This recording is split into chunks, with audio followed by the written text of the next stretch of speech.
4 de los 5 vocales del Consejo Nacional Electoral fueron cesados y impugnarán la resolución que les releva de sus cargos. Esto mientras organizaciones sociales esperan que se designe de manera inmediata a quienes los reemplacen. Al igual que en todo el proceso de evaluación, en el Consejo Nacional Electoral Ana Marcela Paredes marca distancia con sus compañeros. Para ella, la decisión del Consejo de Participación Ciudadana Transitorio, con la cual se los cesa en funciones, llegó a su fin. No está en mis planes de hacer ningún tipo de apelación y pues como digo y como me he manifestado ya a través de las redes, yo me allano a esta disposición del Consejo. Por eso comenzó ya a retirar sus pertenencias de la oficina que ocupa como vicepresidenta del organismo. Los demás vocales, aunque no lo hicieron frente a cámaras, han anunciado que presentarán el recurso de revisión y así agotar el debido proceso. A pesar de estar pendiente esta última instancia, desde la sociedad civil varios colectivos lo que esperan es que el Consejo de Participación Ciudadana Transitorio nombre a los reemplazos temporales. Por eso pedimos pues que se tomen en cuenta ciudadanos y ciudadanas que tengan probidad ética, que tengan capacidad profesional, que tengan experiencia. Motivo por el cual aplaudieron la decisión del Pleno de Participación Ciudadana, aunque para María Paula Romo, una de las acusadoras en el proceso de evaluación, algunos nombres salieron bien librados. Que hay una sola cosa que lamento, y es que se hayan ido ya del Consejo Domingo Paredes, Juan Pablo Pozo y Roxana Silva, que también debían haber sido cesados. Sin embargo, más allá de personas, lo que espera es que esta modificación en el CNE permita un verdadero diálogo que fortalezca la democracia. Sobre el sistema de partidos, las reglas de la democracia, los distritos electorales, la fórmula de asignación de escaños, el uso de los recursos públicos en las campañas. Quienes lleguen al organismo deberán estar a cargo de los comicios seccionales de 2019, pues el calendario electoral no se modifica. Alex Llanos, Telediario. Son las 7 de la mañana, 48 minutos, y la nota previa nos entrega los elementos para nuestro siguiente diálogo. Marcelo Espinel, director de proyectos de Fundación Ciudadanía y coordinador del Observatorio Legislativo, se encuentra aquí. Gracias por aceptar esta invitación. Una primera opinión respecto de esto, de la decisión del transitorio, de la cesación de los miembros del Consejo Nacional Electoral, sus consecuencias, sus posibles consecuencias, todo en función de entender o saber, no está claro todavía, cuándo estarán designados los próximos consejeros. Buenos días. Eduardo, buenos días y muy buenos días a todos los televidentes.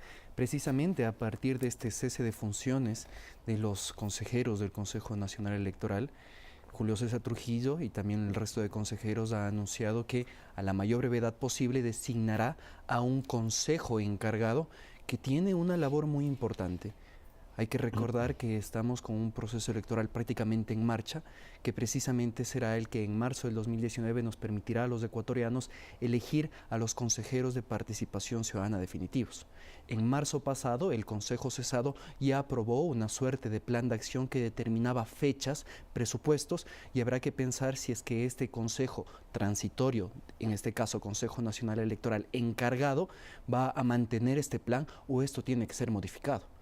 Vamos a elegir a los representantes de la institución más importante del Estado y esto tiene que ser tratado con la manera más responsable posible para que garanticen elecciones justas y transparentes. Ahora, también comienza a discutirse respecto de qué tan transitorios serían los miembros de este nuevo Consejo Nacional Electoral, puesto que esa transitoriedad podría afectar al mismo cronograma electoral. Y se comienza a decir que el Consejo de Participación Ciudadana Transitorio está considerando la posibilidad de elegirlos de manera definitiva. Hay que recordar que en la pasada consulta popular el mandato otorgado al Consejo Transitorio fue muy claro. Fue el que durante los primeros 6 meses se evalúe a las autoridades designadas por el Consejo Cesado y que en los siguientes 6 meses se inicien los concursos o procesos de designación de autoridades definitivas. El Consejo Transitorio tiene la obligación en los próximos meses de iniciar el proceso de designación de consejeros nacionales electorales definitivos. Habrá que analizar, y esperemos que sea así, que se respete el proceso establecido en la Constitución, que establece que tiene que ser a través de un concurso de méritos y oposición, y el único requisito para ser consejero nacional electoral es ser ecuatoriano y estar en goce de los derechos políticos. ¿Cuáles son los riesgos y amenazas que usted advierte potencialmente en la situación actual? Bueno, tal vez el clamor ciudadano y que se evidenció precisamente en la consulta popular, es buscar que las autoridades electas por el Consejo de Participación Ciudadana no tengan algún conflicto de interés con el gobierno de turno. Y eso es algo que los ecuatorianos tenemos que estar vigilantes. Que tanto los vocales encargados en el Consejo Nacional Electoral no tengan ningún tipo de conflicto de interés y menos aún los consejeros definitivos. Que sean personas que tal vez se ajusten a los parámetros de evaluación que precisamente estableció el Consejo Transitorio, que son legitimidad en el cargo, cumplimiento de las funciones, transparencia, buen uso de recursos públicos y que tengan una buena aceptación ciudadana.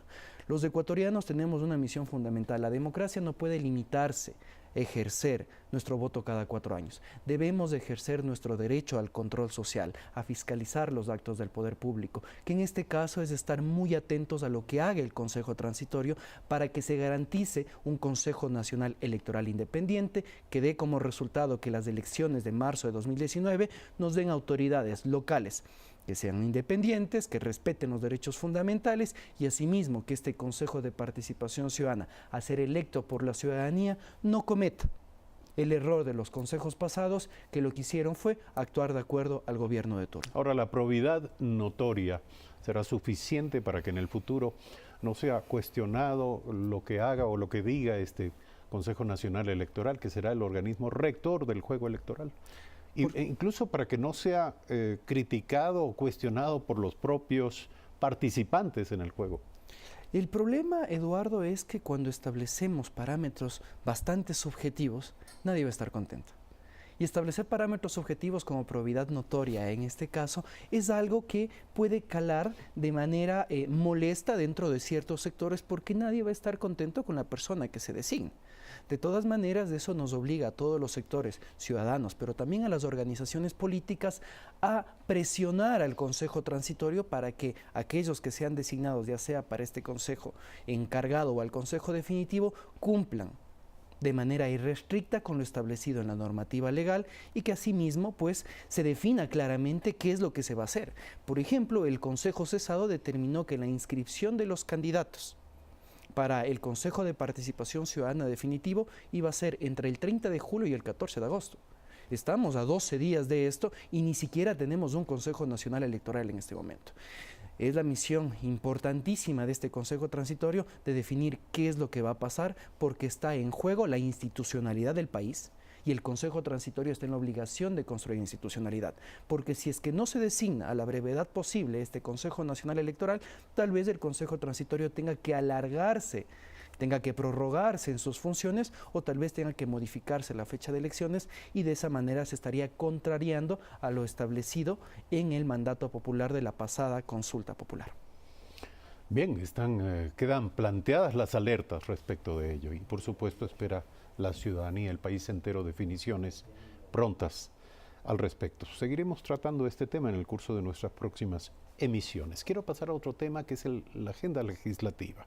El presidente de la República ha hecho sus observaciones respecto del proyecto de fomento productivo y las ha enviado a la Asamblea Nacional. Al parecer, muy pronto tendremos una ley aprobada. Pero ¿cuáles son los siguientes retos o desafíos en la agenda legislativa de cara a las grandes demandas públicas? Bueno, precisamente recordemos que con la nueva presidenta de la Asamblea Nacional ya podemos hablar de una agenda legislativa bastante ambiciosa. Se han planteado una gran cantidad de proyectos de ley y entre ellos estaba la prioridad de estos proyectos de ley económicos que a través de este veto presidencial, un veto bastante amplio, tendrá que ser ahora analizado por la Asamblea Nacional.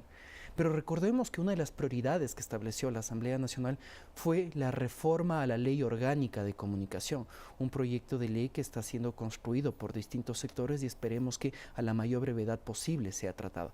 La Ley Orgánica de Educación Intercultural, la reforma a la Ley Orgánica de Educación Superior y también distintas reformas que se han planteado al Código Orgánico Integral Penal, tanto para garantizar ciertos derechos como el derecho a la protesta social, pero también para que se persiga efectivamente a la corrupción. Vivimos una coyuntura especial que no solo está marcada por una nueva integración de la Asamblea Nacional, lo que hace que tenga que darse una mayor negociación política dentro del Pleno, una generación de consensos, pero también se ve una coyuntura especial en el sentido de que deben sentarse las bases para un crecimiento económico sostenido del país, pero también una persecución efectiva contra la corrupción.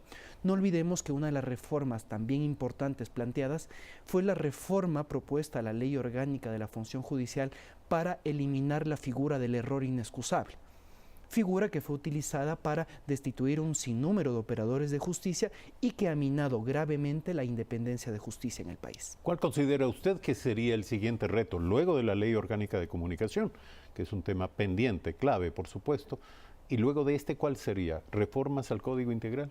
Creo que penal. Son necesarias las reformas al Código Orgánico Integral Penal para garantizar efectivamente derechos ciudadanos, para que se garantice la no persecución de la disidencia, como ocurrió a través de distintas figuras, pero sobre todo la lucha contra la corrupción, Eduardo. No podemos quedarnos en que la lucha contra la corrupción únicamente esté en una entidad que fue precisamente creada, o más bien integrada a través de la consulta popular, que es el Consejo Transitorio, sino que tienen que darse todas las herramientas a las instituciones de justicia y operadores de justicia en el país para que se persiga efectivamente a la corrupción. Uno de estos, por ejemplo, es el hecho de que se asegure el retorno de los recursos que, a consecuencia de los actos de corrupción, puedan haber salido del país.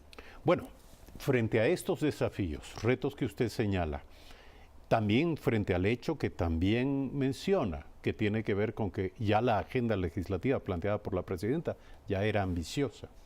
Y si a esto añadimos el hecho de que existen 7 comisiones especiales u ocasionales para encarar distintos temas que estaban fuera de lo previsto, de lo previsible cuando se comenzó a construir esta agenda, entonces tenemos una asamblea que tiene muchísimo trabajo, muchas tareas que cumplir y que necesariamente debería priorizarlas. ¿Esto debería llevar, en su opinión, a un rediseño del plan de trabajo de la asamblea para los próximos meses? Yo creo que es totalmente necesario. Incluso recordemos que varios asambleístas levantaron alertas al respecto de cómo se habían integrado estas comisiones ocasionales, pues no permitían que precisamente se pueda continuar con el trabajo legislativo, porque el trabajo de las comisiones ocasionales chocaba con el trabajo de las comisiones especializadas permanentes y de esta manera no se puede avanzar. Creo que sí es necesario establecer una clara línea de prioridades en el trabajo legislativo que garantice tanto la legislación de acuerdo a los intereses nacionales, de acuerdo a los intereses ciudadanos, pero también la fiscalización.